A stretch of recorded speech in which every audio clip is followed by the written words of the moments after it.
Ana Gabriela Arruda, advogada na Casa Jurídico, e hoje estou aqui com os meus colegas, doutora Tainá Carvalho, doutor Cristiano Melo, doutora Priscila Paganelli. Nós vamos falar um pouquinho a respeito de contratos. Contratos de namoro, contratos de união estável, pacto antinupcial.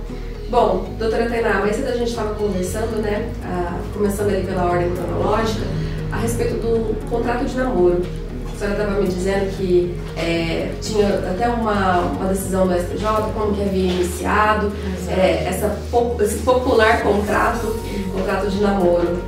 Esse contrato de namoro, né, que a gente utiliza no namoro qualificado, ele já surgiu tem uns bons anos. E na verdade a primeira vez que ele foi mencionado foi pelo STJ no recurso especial do Rio de Janeiro.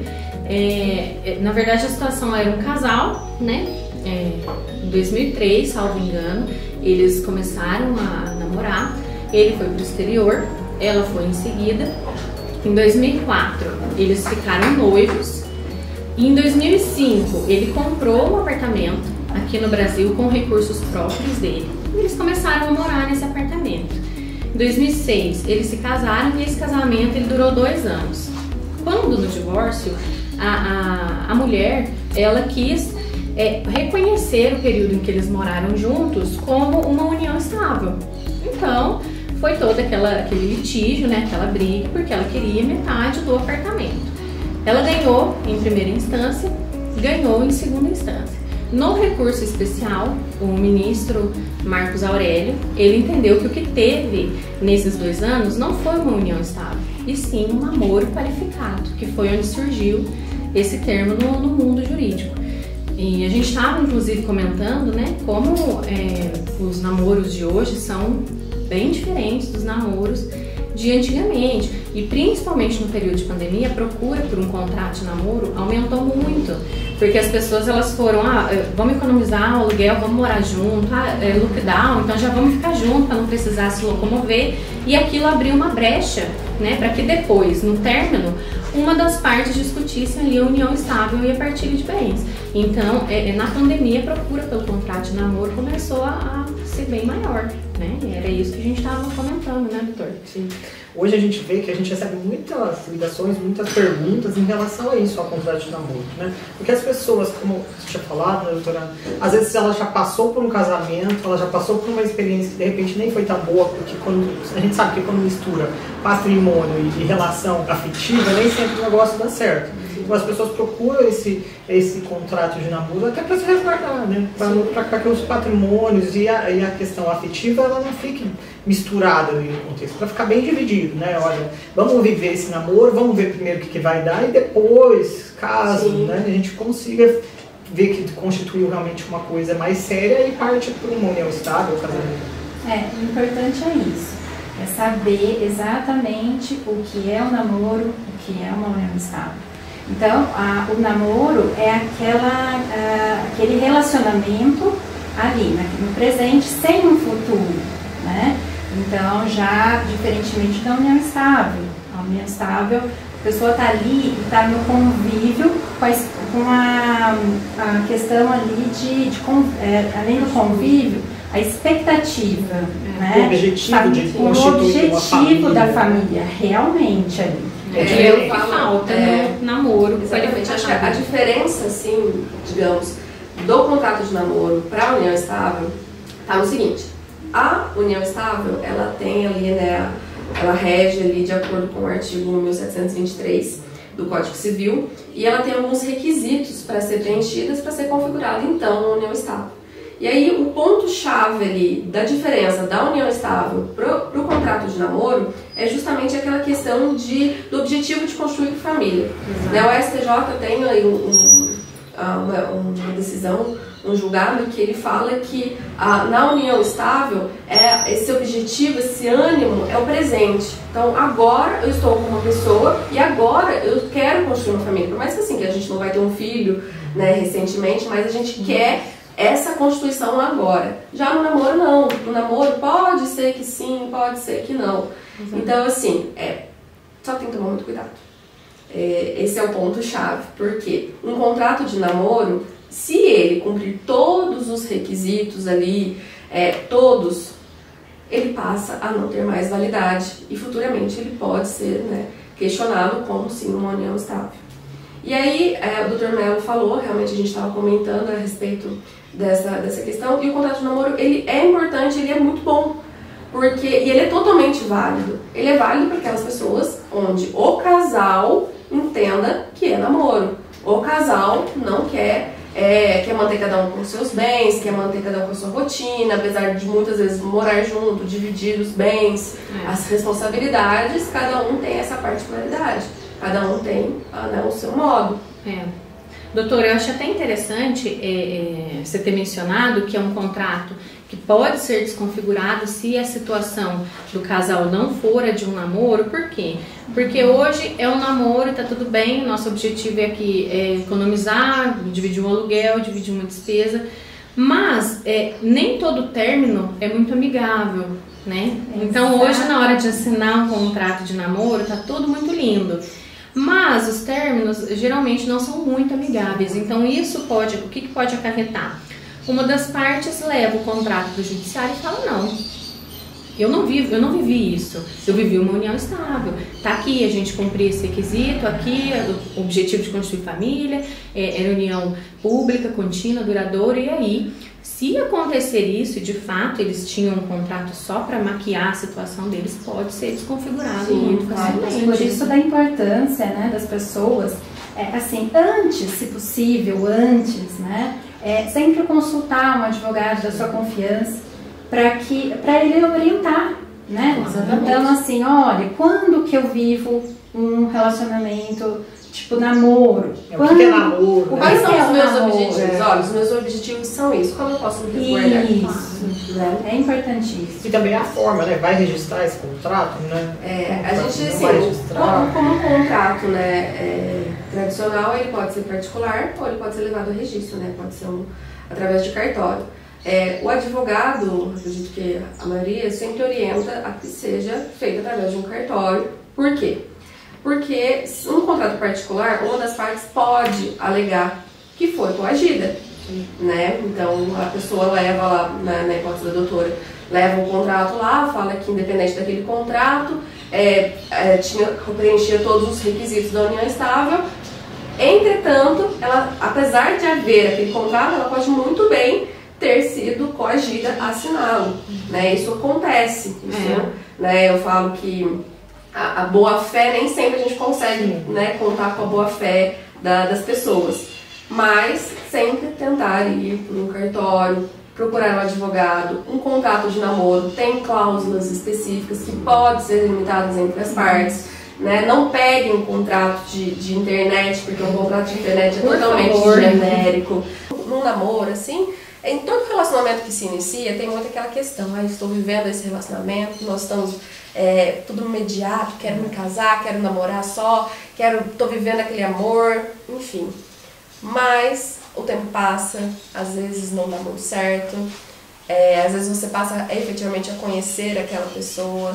Então, assim, se precaver aí quanto a questões de que podem acontecer futuramente, procurando principalmente um advogado que consiga te orientar a respeito disso, é a melhor opção. Até porque os interesses mudam, né? Os sentimentos também. Então, Sim. essa coisa de deixar e fazer. Exatamente. Nada não é eterno. Infelizmente, o sentimento também muda. Né? E aí a gente vem ali então do contrato de namoro, que é super legal, né? Se ambas as partes estiverem de acordo com aquilo, quiserem resguardar ali a questão patrimonial, estiverem bem delimitados quanto ao que é realmente o relacionamento, e aí, de repente, vale a pena, mas de repente não é mais aquilo. As pessoas querem ter algo mais sério, querem passar a construir família. Então a gente vai passar para um segundo ponto, que além do casamento, a gente tem hoje um contrato que é o da união estável. Né? O contrato da união estável, ele pode ser feito de modo particular também e também por cartório. O cartório, ele dá uma segurança para as pessoas. Né? O fato de você ter ali um instrumento público que não pode ser contestado. Exato. Né? Então, assim, a questão do namoro, bem delimitada, ok. Passamos agora, então, para a questão do reconhecimento de união estável, pela união estável.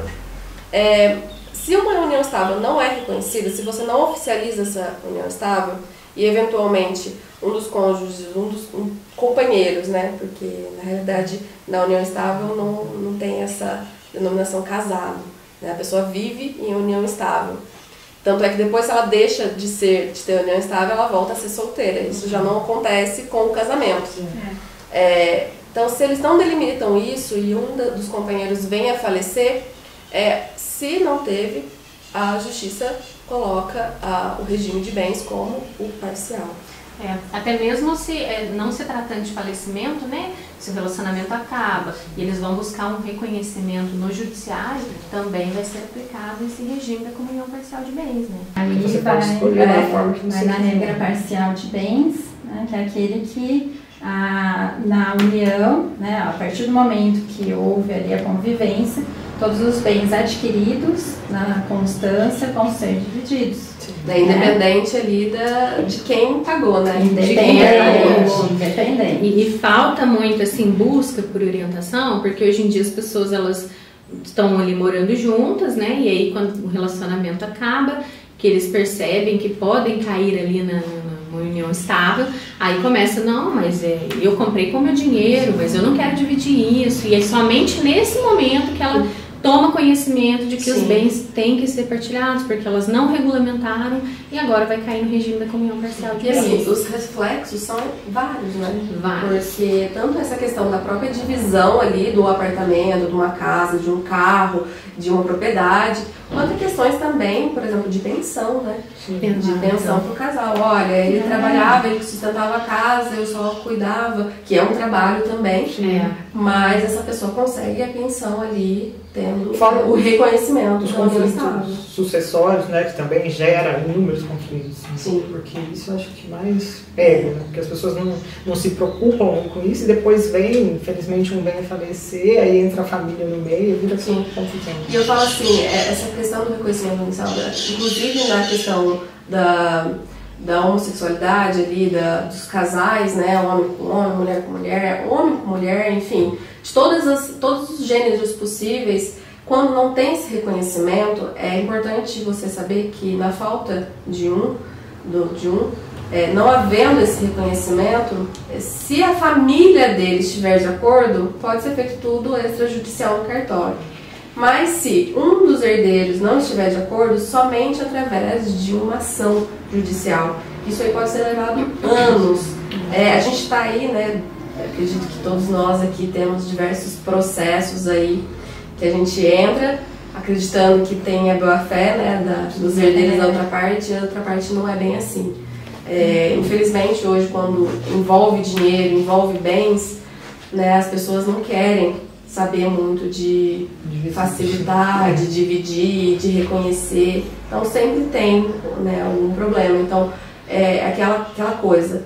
Faça enquanto está vivo, regularize enquanto está vivo. Você, seu companheiro, sua companheira, procure fazer, porque depois que você já não estiver aqui, não é garantido. Talvez o seu companheiro vai ter que brigar por anos por uma coisa que você poderia ter resguardado. Tem os recursos, né? Nós temos os recursos. Sim, e é simples, né? Então também não é muito difícil. Não quero fazer uma união estável? Nossa, mas vamos lá, conversar com o advogado, que a gente tenha confiança, e aí a gente pode fazer um contrato de convivência, né? Não podendo infringir a boa-fé, né? Lógico que daí não vai ter validade. Então ali o casal estabelece as condições, né, particularizadas ali de cada um, e vai ser muito importante. Principalmente em relação aos casamentos, às uniões estáveis homoafetivas, isso é primordial, né? Porque a gente sabe que muitas vezes, na maioria das vezes, a família não aceita. Aí acontece de um falecer e a família nega fazer aquela divisão, até nas coisas que era do outro, né? Que a gente já que se mistura, né? O patrimônio acaba se misturando, até bens móveis. A gente vê que tem processos que a gente acaba tendo grandes confusões patrimoniais e de herança por causa disso, por uma questão de opção sexual, né? De uma orientação sexual. Eu acho interessante, só que eu percebi que a gente não mencionou os requisitos, né, da união estável, que é o quê? Um relacionamento duradouro, público, contínuo, com o objetivo de constituição de família. Quando a gente mencionou aqui aquela decisão do STJ, onde surgiu o namoro qualificado, a gente percebeu que o ministro entendeu que não houve uma união estável, porque faltou um desses requisitos. Então eles não ostentavam, para o ministro, eles não ostentavam o status de marido e mulher, porque se a gente for observar, houve um noivado também nesse meio tempo. Se você já se considera marido e mulher, por que você vai noivar? Sim. Por que você vai marcar um casamento? Então, assim, na verdade, durante uma união estável, o casal, ele já se vê como marido e mulher. Ele já se reconhece como marido e mulher. Como se fosse, né? Já viu. Exato. Então, assim, não existe numa união estável você marcar a data do noivado. Você já se considera esposa, você já se considera companheiro. Exato. Só que olha pra você ver, se ele não tivesse recorrido, ele teria perdido em primeira instância e Sim. teria perdido em segunda. É uma Ou questão de seja, interpretação, precisou de uma terceira. Imagina quantos anos isso não levou. Entendeu? Então, assim, se você está num relacionamento que hoje é um namoro, mas que você não tem um contrato de namoro, mas você tenha receio de que isso traga reflexo futuramente, procure um advogado e estabeleça o que é o melhor. Porque se você está com medo, com receio de alguma coisa, formalizar uma união estável vai te possibilitar, por exemplo, escolher o seu regime de bens. Né? E a gente ainda vem além disso porque a gente tem a opção de fazer o pacto antinupcial. E o pacto antinupcial poucas pessoas conhecem, mas é muito importante, é muito legal, é muito abrangente para todas as situações.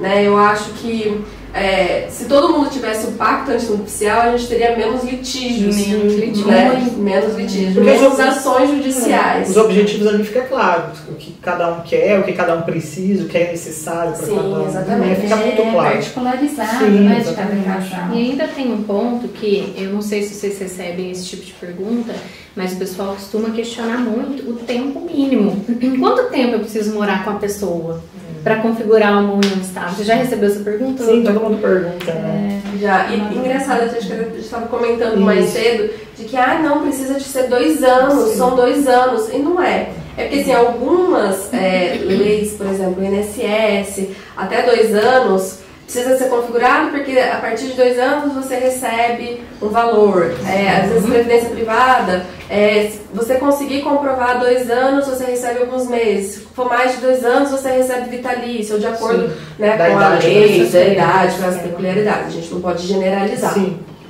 Então, fica muito gravado nas pessoas, 2 anos, 2 anos. A gente não tem esse tempo. Não existe. Não existe esse requisito. Exato. Mas, assim, é importante também mencionar que por mais que não exista essa questão de tempo mínimo, a gente tem os requisitos, né? E esses requisitos, às vezes, eles precisam de um tempo ali para ficarem configurados. Por exemplo, as pessoas precisam olhar aquele casal e reconhecê-los como marido e mulher. Então, a união precisa ser pública, né? Precisa ser ali uma união duradoura. Quanto tempo levaria? Então, assim, não existe um tempo mínimo, mas é claro que a gente precisa de uma razoabilidade aí para que se fique configurado. Né? Eu falo que são algumas características que a gente precisa levar em consideração. Né? Não dá assim para levar tudo a ferro e fogo ali, porque esse tempo, é dessa maneira, preciso postar foto no Instagram. Não é isso. No mundo jurídico tudo depende. É uma junção de questões ali que leva ao reconhecimento efetivo daquela união. A gente ainda estava discutindo ali, um pouco antes de gravar, né? A questão de um caso famoso que a gente teve também, da Luísa Brunet com o Lírio, né? Ela tentou no judiciário um reconhecimento de união estável, ela não conseguiu o reconhecimento dessa união estável, ela não conseguiu comprovar o preenchimento de todos os requisitos. Por exemplo, qual foi mesmo, doutor, que a gente estava conversando ali? Quando ele ia para o estado dela, ela era do Rio, ela era de São Paulo. Ele ficava em um hotel. Como que o teu marido vai ficar num hotel? Ela vai para casa dele, ela não tem livre acesso. O porteiro tem que ligar e comunicar. Qual outro ponto? E-mails. Quando você ficar milionário, eu me caso com você. Você não considera o cara seu marido? Então entra nessas questões também. Porque aí fica, claro que ficou configurado um namoro. Exatamente. Você vai visitar pessoas. Você não tem a chave, você não tem acesso. Ele promovia festas, ela ficava ali como convidada, ela não era anfitriã, ela não era organizadora, né? E-mails, por exemplo, não existia uma rotina familiar entre eles, né? Então, assim, foram vários pontos. Ele jantou com outra pessoa, ela foi cobrar isso dele, e aí no final ela não conseguiu o preenchimento dos requisitos para configurar essa união estável. Eu acho que é adequado, né? Sim. E puxando esse gancho, né, com essa situação que a Luísa Brunet trouxe para nós, a gente verifica a importância real, né, de poder se delimitar um relacionamento, né? Definir o que é e definir o que não é. Então, de acordo com isso, voltando um pouquinho na questão do pacto antinupcial, eu acho que esse é um tema muito legal, muito bacana de se trazer. Reforço que a maioria das pessoas não sabe o que pode ser questionado ali dentro. A gente tem alguns casos famosos, né? Doutora Ana, nossa, agora mais recente, são vários os artistas, muitos internacionais, mas o mais recente é da Jennifer Lopez com Ben Affleck, né? E eles fazem ali o pacto, inclusive, assim, questões bem liberais, né? Então, determinaram que eles, o máximo de relação sexual que eles teriam seriam 4 vezes na semana. Então, é uma particularidade deles, que eles determinaram ali. Realidade, né? De cada casal. É uma realidade de cada casal. Mas é importante a gente se atentar que, ao mesmo tempo que a gente tem essa liberdade, existem essas restrições, né?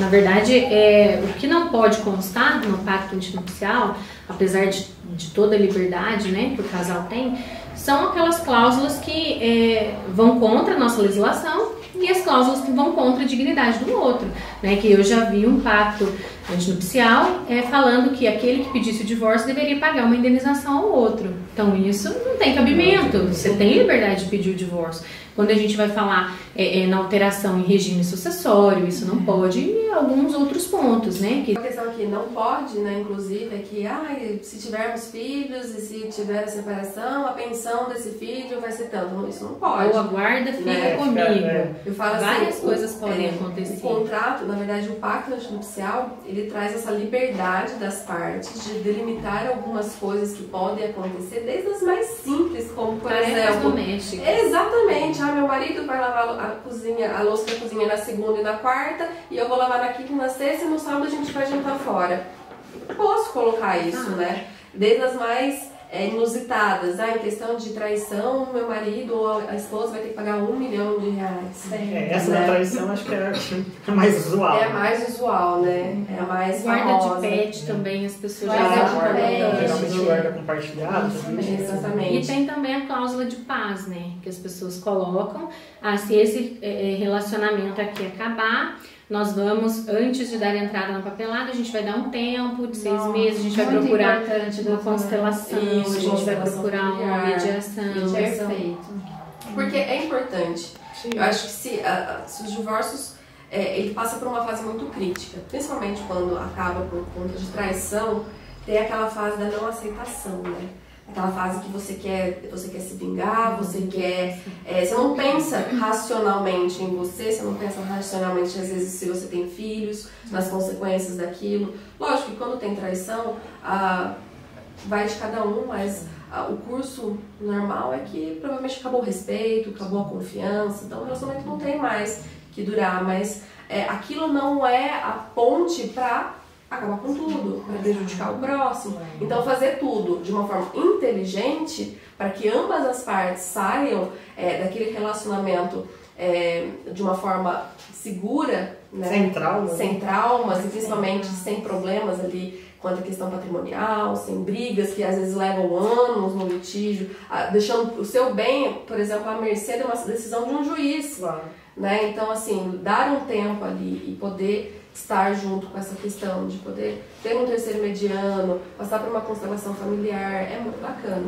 Até porque a relação nunca acaba para os dois ao mesmo tempo, né? Então sempre tem uma parte que vai estar ainda sofrendo, que está mexido ainda, que precisa de um tempo para poder amadurecer. Você fala, o direito lida com pessoas, né? Pessoas, assim, cada relacionamento é único, não dá. E por isso o pacto antinupcial é muito importante, porque é o seu pacto antinupcial. É a sua realidade. É o que você entende como importante para a sua família, importante para o seu futuro. E aí, dentro do pacto, você consegue delimitar principalmente a questão de que, por exemplo, eu posso fazer mais de um regime de bens. Dentro de um regime de pacto, você consegue delimitar, por exemplo, que no que tange aos imóveis, vai passar a ser o regime parcial de bens. Então, tudo que a gente constitui durante o relacionamento, a gente divide em caso de eventual separação. Pode ser que outras questões seja o regime de separação obrigatória. Então, é importante, é fundamental, eu acho, que se pudesse todo mundo, antes do casamento, passar por um pacto nupcial, ter delimitado, ter a ajuda de um advogado para você poder ser orientado. E aí a gente volta novamente naquela questão. Você está ali no prestes a se casar, você está pensando na lua de mel, você está pensando na sua casa, na sua nova vida, e você não consegue pensar nas consequências que você vai ter futuramente. Nas consequências aí que o casamento realmente implica. Que esses recursos, os contratos, os pactos, podem amenizar, no futuro, uma situação que depois perdeu esse momento é difícil, Voltar, a pessoa querer conversar sobre aquele assunto vai dificultando as soluções. Então, se ela vem antes, ameniza conflitos, então, consequentemente, gera mais uma harmonia familiar, uma segurança financeira para ambos. E é o pacto antinupcial, que é antes do casamento, Então, por isso que é muito importante. A gente vê às vezes que tem muito preconceito, que a pessoa fala, mas eu vou pensar no fim, eu tô começando minha vida agora, já vou antecipar o fim, Parece que é uma coisa meio que contraditória, isso, Mas não é, na verdade você vai se resguardar, não é que você vai precisar fazer uso daquilo, em caso de necessidade. É diferente, é uma coisa. E assim, dentro do pacto antinupcial, a gente tem essa questão, da gente poder ter essa liberalidade de poder escolher o regime. E aí, se porventura passaram-se uns anos e você verifica que aquilo ali não faz mais sentido, que o fato de ter separação total de bens não faz sentido, porque tudo que você tem, tudo que o seu companheiro, sua companheira tem, foi o que vocês constituíram juntos. Enfim, se vocês quiserem mudar, somente através de uma decisão judicial, Diferente de, por exemplo, quando você não leva a registro, você não é uma coisa informal, aí você pode mudar a qualquer tempo. Mas se você escolhe, é só através de. Mas tem como, doutora? Dá pra ser feito. Sim, tem como. A pessoa pode alterar. Tem como. E até mesmo assim, nossa, tudo que eu tô comprando aqui é com meu dinheiro. Então vamos mudar para separação total de bens. Pode, mas aí você tem que passar por um processo judicial ali, que você tem que apresentar uma série de certidões, comprovar, justificar, enfim, é um pouco mais complicado. Então aí, novamente eu falo, uma orientação de advogado é a melhor opção. Até porque hoje as pessoas, quando elas vão se casar, poucas pessoas conhecem, o pacto antinupcial, poucas pessoas buscam às vezes uma orientação do advogado, uma consulta com um profissional, e aí quando chega o momento do fim, que às vezes o cliente chega para nós no escritório, é aquela discussão, não, eu comprei isso, mas foi com o meu dinheiro e eu não vou dividir. Aí você pede a certidão de casamento da pessoa, consta lá, comunhão parcial de bens. Aí bate desespero. Isso, aí você fala, olha, não é. Mas como assim? A pessoa fica desesperada. Isso tudo porque não buscou uma orientação lá atrás, Sim. E aí, infelizmente, tem as consequências da não prevenção, vamos dizer assim, Eu falo, é muito complicado, tenho muita dúvida das pessoas, diariamente, a gente ouve muitas pessoas, muitos clientes, amigos, familiares, essa questão mesmo, e eu acho que um próximo episódio do podcast a gente pode trazer isso, quais são os regimes de bens, e o que isso traz, o que isso implica, quais são as consequências, quais são os reflexos, porque cada regime vai delimitar não só com a morte, porque tem muito essa questão, eu não vou casar com separação de bens, porque se eu morrer, ela não vai herdar nada, ele não vai herdar nada. Não é isso. O regime de bens ele tem reflexo principalmente em vida, em caso de separação. Mas ele também tem essa questão na sucessão, Então, assim, eu acho que trazer isso, essa explicação é muito importante e fica para um próximo episódio.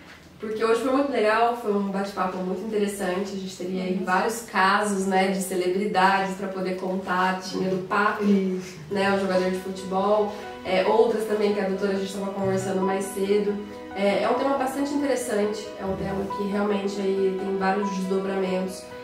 Mas sempre que vocês tiverem dúvidas, se estiver pensando em casar, se estiver pensando em constituir família, se tiver contrato de namoro, né? Se estiver só morando junto também. Exatamente. Se tiver iniciado um relacionamento, procure um advogado, tente uma conversa ali, entender o que é o melhor para você, qual que é o melhor caminho para você se preservar, para você preservar a pessoa que você ama, preservar os seus bens, seu futuro.